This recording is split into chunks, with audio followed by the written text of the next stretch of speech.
여러분 안녕하십니까? KBC 8시 뉴스입니다. 더불어민주당 전당대회 전국 순회 경선에서 이재명 당대표 후보가 누적 득표율 73.28%를 기록하며 독주 체제를 이어갔습니다.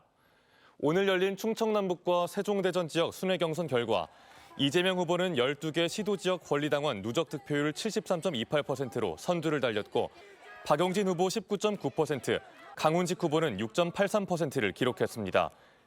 오늘 함께 발표된 1차 국민 여론조사에서도 이재명 후보는 79.69%, 박용진 후보 16.96%, 강훈식 후보는 3.35%를 득표했습니다.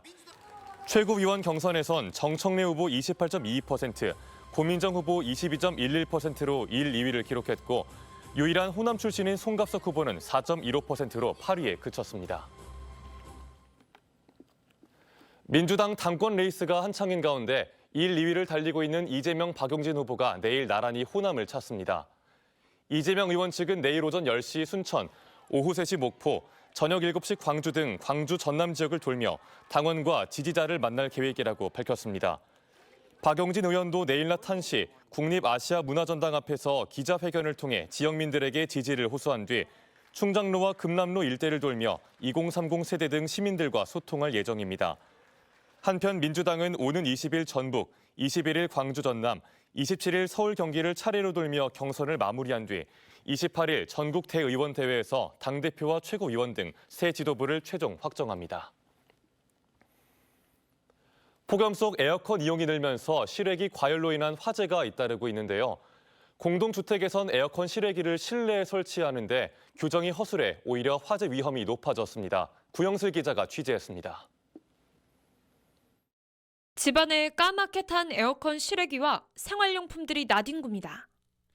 실내에 설치된 에어컨 실외기가 과열되면서 화재가 발생한 겁니다. 소방청에 따르면 이렇게 최근 5년간 발생한 에어컨 관련 화재는 1,100여 건. 불은 대부분 실내에 있던 에어컨 실외기에서 시작됐습니다. 에어컨 실외기가 실내에 설치돼 있는 오피스텔을 들여다봤습니다. 에어컨을 켜서 실내에 있는 실외기를 작동시켜봤습니다. 30분이 지난 뒤 온도를 측정해봤는데요. 이렇게 온도는 무려 50도에 육박하는 것으로 나타났습니다. 통풍이 잘 되는 실외에 비해 온도가 쉽게 올라 화재 위험이 높은 겁니다. 현행법에 따르면 지난 2006년부터 공동주택에서는 미관상 문제와 낙하 위험 등을 줄이기 위해 에어컨 실외기를 실내에 설치해야 합니다. 문제는 이로 인해 실외기 과열로 인한 화재 위험이 높다는 겁니다. 국토부에서 실외기 설치 공간에 대한 세부 기준을 내놨지만 정작 열기가 빠져나갈 환기나 통풍창의 크기 등에 관한 규정은 없습니다. 게다가 에어컨 실외기는 소방 설비가 아니기 때문에 소방법에도 실외기 설치나 관리에 대한 기준이 없습니다. 장소가 비교적 협소하며 세탁기, 빨랫감, 일상용품 등이 적재되어 있는 경우가 많은데요. 실외기에서 발생하는 열이 쉽게 축적이 되며 먼지가 자주 쌓이게 됩니다. 화재가 삽시간에 확대가 될 수 있습니다. 미관상 이유로 건물 안에 설치된 에어컨 실외기가 안전을 위협하고 있습니다. KBC 구영슬입니다. 아파트 거래 절벽 속에 광주 아파트 값이 2년 만에 하락세로 돌아섰습니다. 여기에 하반기에만 8,000세대 가까운 새 아파트 입주까지 예정되면서 광주 지역 아파트값 하락이 가속화될 것이란 전망이 나옵니다. 임소영 기자의 보도입니다. 6개 광역시 중 유일하게 상승세를 유지했던 광주 아파트 매매가가 지난주부터 하향세로 돌아섰습니다. 2020년 7월 이후 정확히 2년 만에 하락 전환돼 한 달째 하락세를 이어가고 있습니다. 한국부동산원의 주간 가격 동향에 따르면 광주는 5개 구 모두 아파트 매매 가격 지수가 하향세로 전환됐습니다. 공구부터 하락세가 지금 전번주부터 나타나고 있거든요. 그래서 이번 달 월간부터 4주간의 누적치가 반영이 되면은 광주도 전반적으로 5개 구가 가격 하락세가 나타나고 있다. 여기에 올 하반기 입주 예정인 8,000세대 가까운 새 아파트가 아파트 가격 하락을 부채질할 것이라는 예상이 나옵니다. 새 아파트 입주를 앞두고 기존 아파트 매물이 쏟아지고 있지만 금리 부담에다 규제 지역 대출 제한까지 겹치면서 거래가 이루어지지 않은 매물이 쌓여가고 있습니다. 실제 최근 석 달간 광주 아파트 매매는 1년 전보다 30% 이상 줄었습니다. 물건이 좀 많이 나오는 편이고 예전에 비해서. 하지만 매수 쪽은 이율도 오르고 대출도 DSR 적용해 봐가지고 물건을 거래하기가 지금 힘든 상황이에요. 2년 만에 하락세로 돌아선 광주 아파트 시장이 쏟아지는 물량 파도와 고금리 한파에 빙하기를 맞을 수 있다는 전망도 나오고 있습니다. KBC 임소영입니다. 휴일에도 광주 전남에서 10,000명이 육박하는 코로나19 확진자가 나온 걸로 집계됐습니다. 방역 당국에 따르면 어제 하루 동안 광주에선 4,486명, 전남에선 5,026명이 코로나19에 신규 확진됐습니다.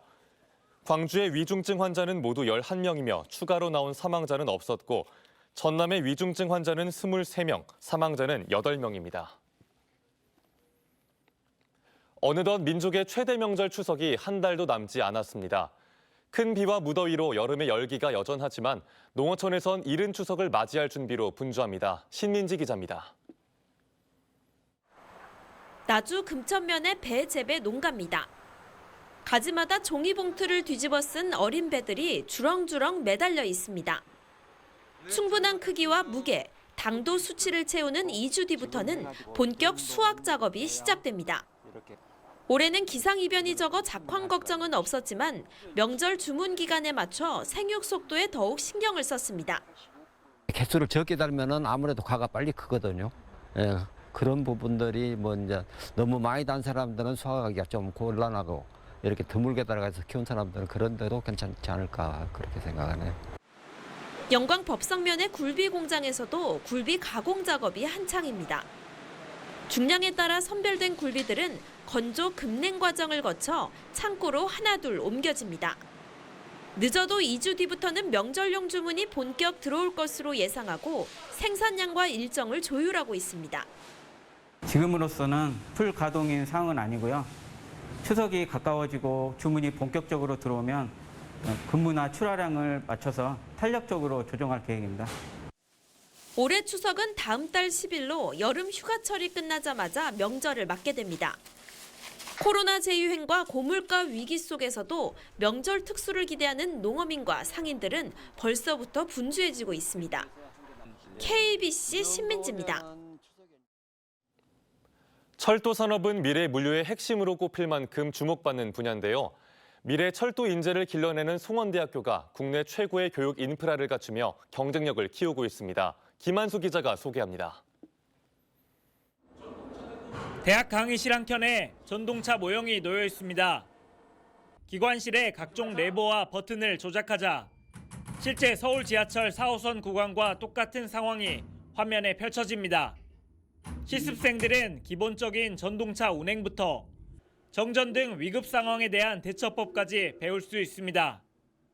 가상의 컴퓨터를 이용해서 승객들이 화재가 일어나거나 낙석이 발생하거나 그럴 때 어떻게 대처하는지를 배우는 것이 지금 이 교육입니다.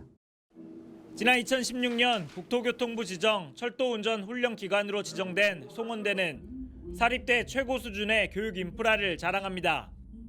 기관 훈련뿐 아닙니다. 올해부터 이 대학에서는 철도 관제 훈련 기관으로 지정돼 미래의 관제사들을 육성하고 있습니다. 신호 제어 관리하는 방법이랑 열차 운행을 위한 스케줄표를 작성하는 방법을 배우고 있습니다. 아직은 배우고 있는 단계지만 앞으로 철도 안전 운행에 이바지하는 관제사가 되려고 합니다. 전국 사립대 최초로 운전과 관제 인력을 동시에 양성할 수 있는 데다 교수진 대부분 실무 경력을 갖추고 있습니다. 최근 2년 동안 졸업생 20명이 코레일과 서울교통공사, 광주도시철도공사 등에 합격하는 성과로 이어졌습니다. 운전면허와 관제면허를 가지게 되면 철도 운영회사에 들어갈 수 있는 가점을 최대한 받을 수 있거든요. 그래서 NCS를 좀 쉽게 통과해서 아마 취업하는 데는 굉장히 유리한 조건을 가지고 있다. 실무 위주의 교육과 공격적인 인프라 투자에 나선 송원대 철도대학. 매년 신입생 모집에서 높은 경쟁률을 보이며 주목받고 있습니다. KBC 김한수입니다. 야생동물을 막기 위해 설치한 전기 울타리에 감전된 60대 남성이 숨졌습니다. 오늘 오전 9시 15분쯤 광주 북구 생용동의 한 농장 외곽 전기 울타리 주변에서 농장주 67살 A씨가 숨져 있는 걸 가족이 발견해 119에 신고했습니다. 경찰은 숨진 A씨의 주변에 전선과 공구 등이 있었던 점으로 미뤄 관련 작업을 하다가 감전된 걸로 보고 정확한 사망 경위 등을 조사하고 있습니다. 고 전두환 씨의 회고록과 관련된 손해배상 소송이 오는 17일 마무리될 예정인 가운데 그 결과에 관심이 모이고 있습니다. 광주고법 민사 2부는 5.18 단체와 고 조비오 신부의 유족이 전 씨와 아들 전재국 씨를 상대로 낸 손해배상 청구 소송 항소심 선고를 오는 17일 내린다고 밝혔습니다. 지난 2017년 5월 단체 등은 전 씨가 회고록을 통해 5.18 민주화 운동을 비하하고 피해자를 비난했다며 민형사 소송을 제기했는데 지난해 피고인 전 씨가 사망해 유산을 상속받은 부인 이순자 씨가 공동 피고로 변경됐습니다. 문을 여닫는 소리가 시끄럽다며 옆방 사람에게 흉기를 휘두른 모텔 투숙객이 항소심에서 실형을 선고받았습니다. 광주고법 형사 1부는 지난해 10월 광주 동구의 한 모텔에서 다른 객실 투숙객 B씨를 흉기로 찌르고 출동한 경찰관에게도 흉기를 휘두른 혐의로 기소된 55살 A씨에 대해 징역 5년의 원심을 깨고 징역 3년 6개월을 선고했습니다. 재판부는 달아나는 피해자를 상대로 범행을 저지르고 경찰까지 공격해 엄벌이 필요하지만 항소심에 이르러 피해자와 합의한 점 등을 감안했다며 양형 사유를 밝혔습니다. 끝으로 날씨입니다. 일요일인 오늘 광주 전남 전역에 폭염주의보가 내려진 가운데 낮 최고 기온 34도 안팎의 무더위가 이어졌습니다. 오늘 밤에도 기온이 25도 이하로 떨어지지 않으면서 대부분 지역에서 열대야가 관측될 걸로 예상됩니다. 광복절인 내일은 대체로 구름이 많은 가운데 낮 기온이 31도에서 33도 분포로 오늘과 마찬가지로 덥겠습니다.